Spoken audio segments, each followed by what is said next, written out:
రోజులలో పాఠ్య పుస్తకాలు, నోటు పుస్తకాలు మరియు బ్యాగులు అందజేశారు. అదేవిధంగా అడగనిదే అమ్మైనా అన్నం పెట్టదు. కానీ ఈ రోజు ఎన్నో లక్షల మందికి ఆకలిని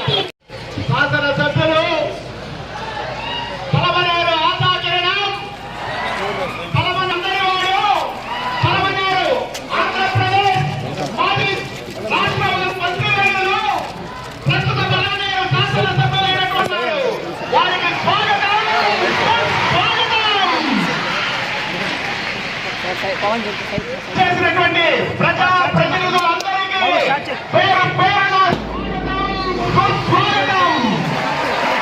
ఈరోజు పలమనేరు చరిత్రలో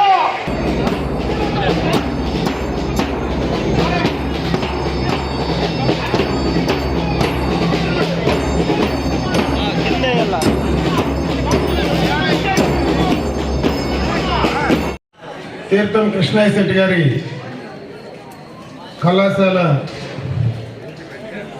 ప్రిన్సిపాల్ గారు, వేదిక పైన ఉన్న గౌరవ ఎంఈఓ గారు,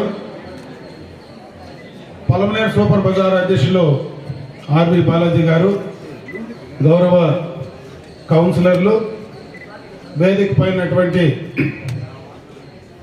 కూటమి పార్టీ నేతలు, కళాశాల ఉపాధ్యాయులందరికీ కూడా నా హృదయపూర్వక నమస్కారం.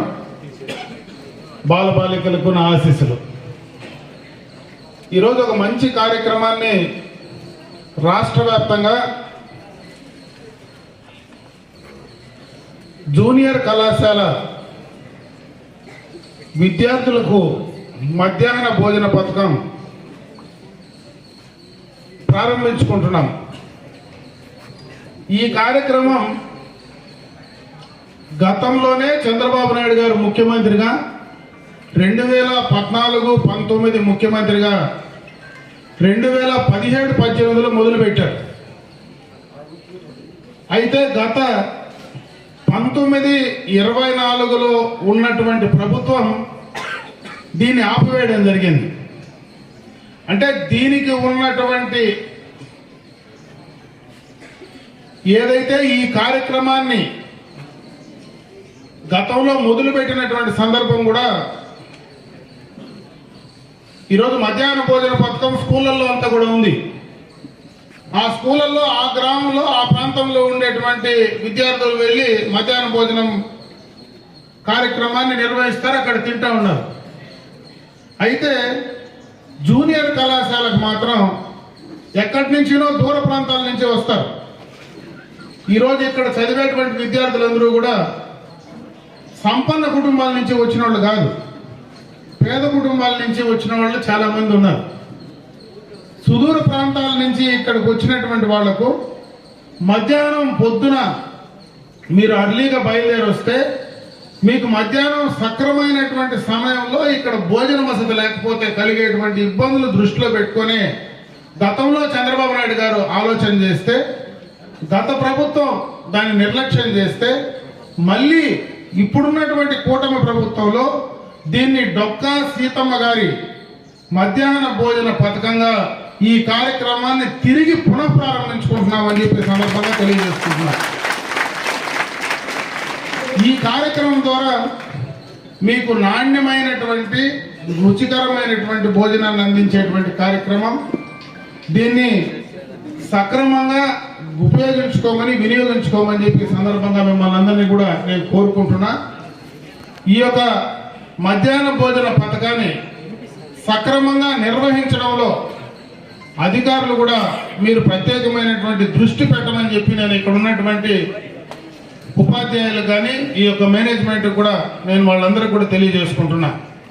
ఎందుకంటే ప్రభుత్వం ఇచ్చింది కూడా సక్రమంగా వాళ్ళకి చేరడానికి ప్రతిరోజు దానిపైన మీరు పర్యవేక్షణ చేస్తే వాళ్లకు నాణ్యంగా శుచికరంగా రుచికరంగా పెట్టడానికి అవకాశాలు ఉంటాయని చెప్పి ఈ సందర్భంగా నేను తెలియజేసుకుంటూ ఈరోజు ఈ యొక్క కళాశాలకు సంబంధించి ఇప్పుడే మీ ప్రధానోపాధ్యాయులు అంటే ప్రిన్సిపాల్ గారు 2 మాటలు మాట్లాడారు.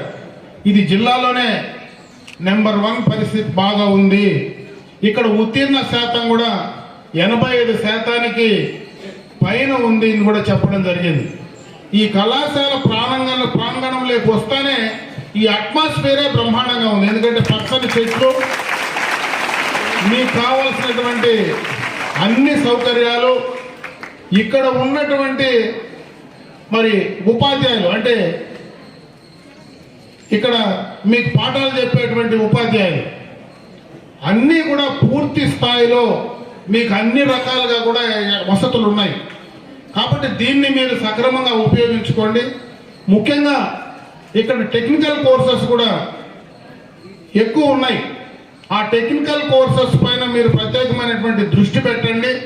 భవిష్యత్తు మొత్తం కూడా టెక్నికల్ కోర్స్ పైన కూడా మీకు ఉపాధి అవకాశాలు రావడానికి ఎక్కువగా కూడా ఉపయోగపడతాయి. కాబట్టి దానిపైన ప్రత్యేకమైనటువంటి దృష్టి పెట్టి ఈ వయసులో, ఎందుకంటే జూనియర్ కళాశాలలో మీరు చదివేటువంటి వయసు మీ జీవితంలో చాలా ముఖ్యమైనటువంటి వయసు ఇది.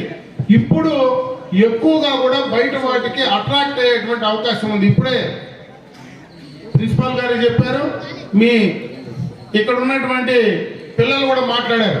డ్రగ్స్కి సంబంధించి మరి మత్తు పదార్థాలకు సంబంధించి ఏ రకంగా బానిస అయితే జీవితాలు చెడిపోతాయో వాటిపైన చాలా అప్రమత్తంగా ఉండమని చెప్పి నేను ఈ సందర్భంగా మిమ్మల్ని కోరుకుంటున్నా.